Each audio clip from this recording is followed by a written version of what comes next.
Hi hello ಎಲ್ರಿಗೂ ನಮಸ್ಕಾರ. Welcome back to my channel. ಇವತ್ತು ವಿಚಾರ ಏನಪ್ಪ ಅಂದರೆ, ಯಾರೆಲ್ಲ ಕೃಷಿ ಮಾಡ್ತಿದ್ದೀರೋ ಅಂಥವ್ರಿಗೆ ಇದೀಗ ಪಂಪ್ ಸೆಟ್ನ ವಿತರಣೆ ಮಾಡಲಾಗ್ತಾಯಿದ್ದು, ಅದರಲ್ಲಿ 90% ಸಬ್ಸಿಡಿಯನ್ನು ಕೂಡ ನೀಡ್ತಾಯಿದ್ದಾರೆ. ಯಾರೆಲ್ಲ ಈ ಯೋಜನೆಗೆ ಅಪ್ಲೈ ಮಾಡಬೇಕಂತ ಯೋಚನೆ ಮಾಡ್ತಿರೋ ಅವರೆಲ್ಲ ಈ ವಿಡಿಯೋನ ಫುಲ್ ನೋಡಿ. ಅದಕ್ಕೆ ಮುಂಚೆ ನಮ್ಮ ಚಾನಲಲ್ಲಿ ಯಾರಾದರೂ ಹೊಸ ವಿಡಿಯೋ ನೋಡ್ತಿರೋ ಅಂಥವ್ರು ಪ್ಲೀಸ್ ನಮ್ಮ ಚಾನಲ್ ಸಬ್ಸ್ಕ್ರೈಬ್ ಮಾಡಿಕೊಂಡು ಪಕ್ಕದಲ್ಲಿರೋ ಬೆಲ್ ಐಕಾನ್ ಕೂಡ ಕ್ಲಿಕ್ ಮಾಡಿ.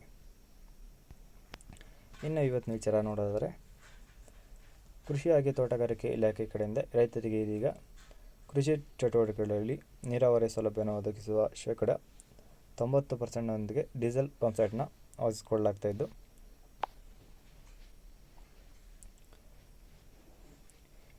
ಇನ್ನು ಈ ಒಂದು ಡೀಸೆಲ್ ಪಂಪ್ಸೆಟ್ನ ಸಬ್ಸಿಡಿ ಅರ್ಹತೆ ಬಂದು, ಮೊದಲನೇದಾಗಿ ಕೃಷಿ ಭೂಮಿ ಮಾಲೀಕತ್ವ ಹೊಂದಿರಬೇಕಾಗಿರುತ್ತೆ. ಅಂದರೆ ರೈತರು ತಮ್ಮ ಹೆಸರಿನಲ್ಲಿ ಕೃಷಿ ಜಮೀನನ್ನು ಹೊಂದಿರಬೇಕು ಮತ್ತು ಜಮೀನಿನ ದಾಖಲೆಯನ್ನು ಸಬ್ಸಿಡಿಗೆ ಅರ್ಜಿ ಸಲ್ಲಿಸಲು ಕಡ್ಡಾಯವಾಗಿರುತ್ತೆ.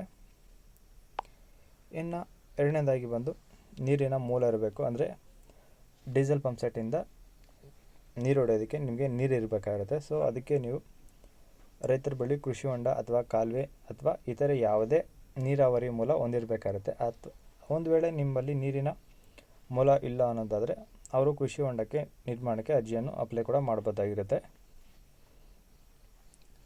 ಇನ್ನು ಕರ್ನಾಟಕದ ನಿವಾಸಿ ಆಗಿರಬೇಕಾಗಿರುತ್ತೆ. ಇನ್ನು ಈ ಯೋಜನೆಗೆ ಅಪ್ಲೈ ಮಾಡುವಂಥವ್ರು ಕರ್ನಾಟಕ ರೈತರು ಆಗಿರಬೇಕಾಗಿರುತ್ತೆ. ಜೊತೆಗೆ ಅವರು ಕರ್ನಾಟಕದ ಕಾಯಂ ನಿವಾಸಿ ಆಗಿರಬೇಕಾಗಿರುತ್ತೆ.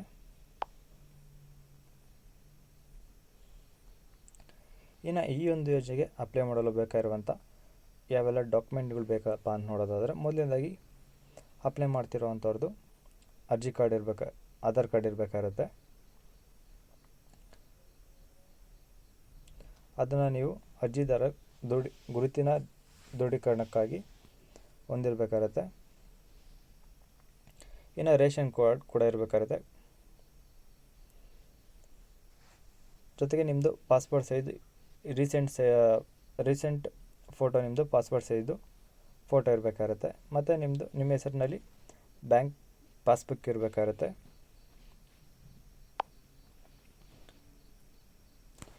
ಅದರಲ್ಲಿ ನಿಮಗೆ ಸಿಗುವಂಥ ಸಬ್ಸಿಡಿಯ ಮೊತ್ತವನ್ನು ಜಮಾ ಮಾಡಲಾಗುತ್ತೆ ಬ್ಯಾಂಕ್ ಖಾತೆಯಲ್ಲಿ.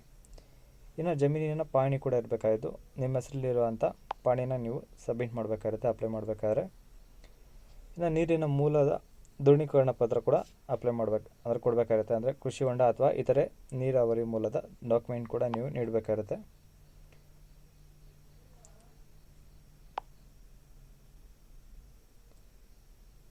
ಇನ್ನು ಈ ಸಬ್ಸಿಡಿಯ ವಿವರ ನೋಡೋದಾದರೆ, ಕರ್ನಾಟಕ ಸರ್ಕಾರದ ಈ ಯೋಜನೆಯನ್ನು ಡೀಸೆಲ್ ಪಂಪ್ಸೆಟ್ನ ಮೇಲೆ ಶೇಕಡ 90% ಸಬ್ಸಿಡಿಯನ್ನು ಒದಗಿಸಿಕೊಡಲಾಗ್ತಿದ್ದು, ಇದರತ್ತ ರೈತರು ಕೇವಲ ಶೇಕಡ 10% ವೆಚ್ಚವನ್ನು ನೀಡಿದರೆ ಸಾಕು. ಇನ್ನುಳಿದ 90% ಸರ್ಕಾರವೇ ನಿಮಗೆ ಸಬ್ಸಿಡಿಯ ರೂಪದಲ್ಲಿ ನಿಮ್ಮ ಅಕೌಂಟ್ಗೆ ಅಮೌಂಟನ್ನ ಟ್ರಾನ್ಸ್ಫರ್ ಮಾಡ್ತಾರೆ. ಇನ್ನು ಈ ಒಂದು ಯೋಜನೆಗೆ ಹೇಗೆ ಅಪ್ಲೈ ಮಾಡಬೇಕಪ್ಪ ಅಂತ ನೋಡೋದಾದರೆ,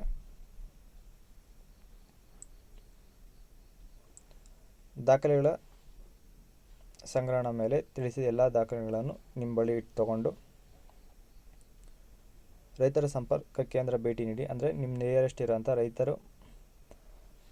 ಹೋಬಳಿ ರೈತರ ಸಂಪರ್ಕ ಕೇಂದ್ರ ಅಥವಾ ತಾಲೂಕಿನ ತೋಟಗಾರಿಕೆ ಇಲಾಖೆಯಲ್ಲಿ ಕೂಡ ನೀವು ಈ ಒಂದು ಯೋಜನೆಗೆ ಅಪ್ಲೈಯನ್ನು ಮಾಡ್ಬೋದಾಗಿರುತ್ತೆ. ಅದರಲ್ಲಿ ಕೊಡುವಂಥ ಅರ್ಜಿ ಫಾರ್ಮ್ನ ನೀವು ತಗೊಂಡು ಕ್ಲೀನಾಗಿ ಡಾಕ್ಯುಮೆಂಟ್ನ ಫಿಲ್ ಮಾಡಿ ಮತ್ತು ನಿಮ್ಮದು ಫೋಟೋ ಕೂಡ ಅಟ್ಯಾಚ್ ಮಾಡಿ ನೀಡಿ. ಅದಾದಮೇಲೆ ಪರಿಶೀಲನೆ ಮತ್ತು ಅನುಮೋದನೆ ಜೊತೆಗೆ ಇಲಾಖೆಯ ದಾಖಲೆಯಲ್ಲಿ ಪರಿಶೀಲಿಸಿ ಅದರ ನಿಮಗೆ ಎಲಿಜಿಬಿಲಿಟಿ ಇದೀರಾ ಅನ್ನೋದಾದರೆ ನಿಮಗೆ ಈ ಒಂದು ಯೋಜನೆ ಸ್ಯಾಂಕ್ಷನ್ ಆಗುತ್ತೆ.